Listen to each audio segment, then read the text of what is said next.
Happy New Year, everyone. My name is Nima Attar. We're officially in 2024. Shervin and I just finished a podcast for his channel, and he was asking me some really good questions off camera about why it is that the year seems to change. People get a year older, but they keep bringing the same problems, the same challenges, the same struggles, even the same goals that they had the year previous into the next year. And I'm sure many of you watch this have either seen this happen to you or someone that you know. And in these questions that Shervin's gonna ask with me, we're gonna find out why that is, how we can change that, and how we can make 2024 a year where we accomplish our goals, where we make things happen, and where we overcome those challenges so we can start growing instead of dying. Because if you're not growing, you're dying. Hi everyone, my name is Shervin House. As Nima just mentioned, I have some really great questions for him. Let's get to the first one. What are some major mistakes that you think people should avoid in 2024? Here's the biggest mistake that people make, whether it's going into 2024 or any other new year. They start procrastinating what they need to get done starting in the last week of December. And they go, I'm gonna do this in January. I'm gonna do this in January. I'll deal with this person in January. Guess what happens? All of a sudden, the first week of January now, you got a bunch of stuff. You get overwhelmed by all of them. And that procrastination continues into February, then March, then April. And before you know it, you're walking into 2025 and nothing's changed. So stop the procrastination now. Start prioritizing what is the most important thing for you to achieve, what is the second most, and start knocking it off your list, not in the third week of January, but right now in the first week, and then the second week, and so on. Procrastination needs to stop. That's the number one disease that makes everyone's year the worst year after year after year. Here's the second one.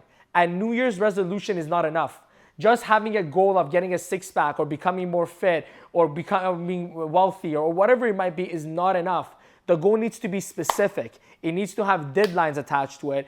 And you need to have a game plan that is broken down into daily steps. So many people just have a goal, have a New Year's resolution, but there's no game plan. There's no step-by-step way that they're going about it. And guess what? By the third week of February, they've already forgotten about what goals they had on what New Year's resolution, and they're back doing the same things they were doing in 2023. So you need to not only have a goal, but you need to have a game plan that has a daily discipline that you and your mentors are keeping you accountable to. That's the only way you're gonna make sure 2024 becomes any different than any other year in the past. Now, since you were talking about New Year's resolution, I'm curious, do you do it differently than everyone else? Do you have specific deadlines attached to your goals? Do you plan it out for the whole year? How does that look like? That's a really good question, Shervin. I'll be honest, I don't do New Year's resolution. I believe it's a mistake to wait till December 31st to set your goals and game plan because momentum is a real thing. And when you wait till the last day of the year to set your goals for the next year, you don't have much time to build momentum.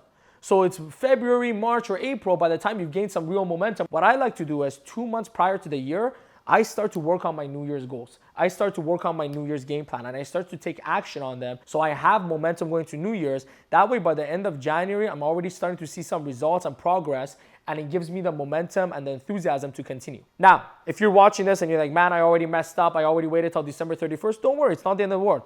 Just the fact that you have a New Year's resolution and a goal is great. But like I said previously, make sure you have a game plan that has a daily discipline attached to it that you keep yourself accountable to. And if you really want to ensure you stick to it, get the people around you who you love and love you, mentors, whoever that you have, to keep you accountable to that daily discipline, because that's the one thing that's going to ensure you stick to it. Now, I'm also curious, what about those who don't know what their goals are? Like if somebody's watching and they're lost, they don't know what to do, what to strive for, they don't really even have a New Year's resolution, what would you suggest they do? I love that question, Shervin. And here's how I'm going to answer it. The quality of your life is determined by the quality of questions you ask yourself. Think about it. People usually ask themselves, what do I want to do for work? What am I passionate about? The problem with those questions is that it's so general that there is so many answers to them that you won't be able to make a specific decision or find a specific target from it. And that happens to so many people. Even in sales, we always teach, give your client maximum 3 or 4 options, because any more than that, the client is going to have too many options to actually choose one from. So we need to learn to ask ourselves better questions that gives us better and more specific answers. Here's an example. Instead of asking, what do I want to do for work? Or what am I going to be passionate about? Why not ask this question instead? What skill do I want to develop? What do I want to master that is going to help me get to the next level? I've talked about this multiple times. The 3 key skills that I believe everyone should look into mastering or becoming better at least is communication, sales, and leadership. If you're in a position where you're like, man, I don't know what to do, maybe this is the year you start working on your sales skills. Maybe you pick up a small sales job and you start to work on how to develop that skill. And I promise you, when you get the right skills and you master the right things, the right opportunities come to you. But if you look for the right opportunities, you're gonna be disappointed because you don't even know what you're looking for. So go for the right skill and the opportunities will come to you.